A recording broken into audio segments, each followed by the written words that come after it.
ध्येय टीवी में आप सभी का स्वागत है। न्यूज दिस आवर प्रोग्राम में हम बात करेंगे साधारण बीमा कारोबार संशोधन विधेयक की।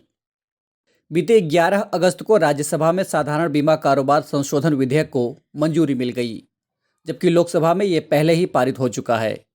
विपक्षी दलों ने इस संशोधन विधेयक को पारित किए जाने का काफी विरोध किया। चर्चा के दौरान राज्यसभा में जमकर हंगामा हुआ।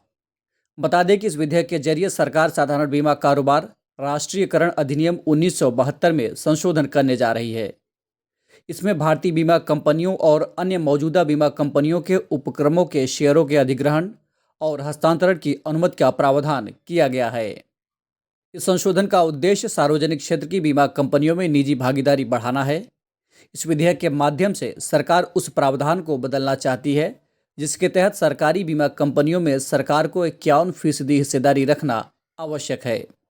गौरतलब है कि सरकार जल्द ही LIC का IPO लाने की तैयारी में है।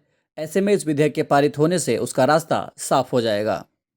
संशोधन के पक्ष में सरकार का तर्क है कि इससे सार्वजनिक क्षेत्र की बीमा कंपनियों में निजी हिस्सेदारी को बढ़ावा मिलेगा, बीमा का स्तर एवं सामाजिक सुरक्षा के दायरे में बढ़ोतरी होगी, पॉलिसी धारकों के हितों का बेहतर तरीके से ध्यान रखने में सहूलियत होगी और भारतीय अर्थव्यवस्था को गति देने में मदद मिलेगी।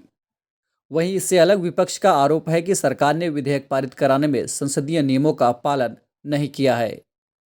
उनके मुताबिक पहले इस विधेयक को सदन की तरफ से बनाई गई चयन समिति को भेजा जाना चाहिए था। साथ ही विपक्ष का ये भी कहना है कि इस बिल के लागू होने के बाद सरकार के लिए पब्लिक सेक्टर की कंपनियों के निजीकरण का रास्ता आसान हो जाएगा। और अब नजर डालते हैं इस कार्यक्रम पर आधारित प्रश्न पर।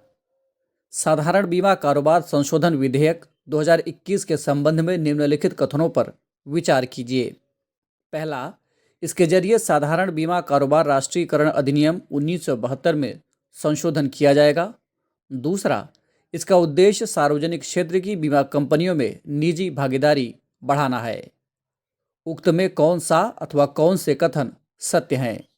आपके ऑप्शंस हैं A केवल 1, B केवल 2, C 1 और 2 दोनों, अथवा D इनमें से कोई नहीं।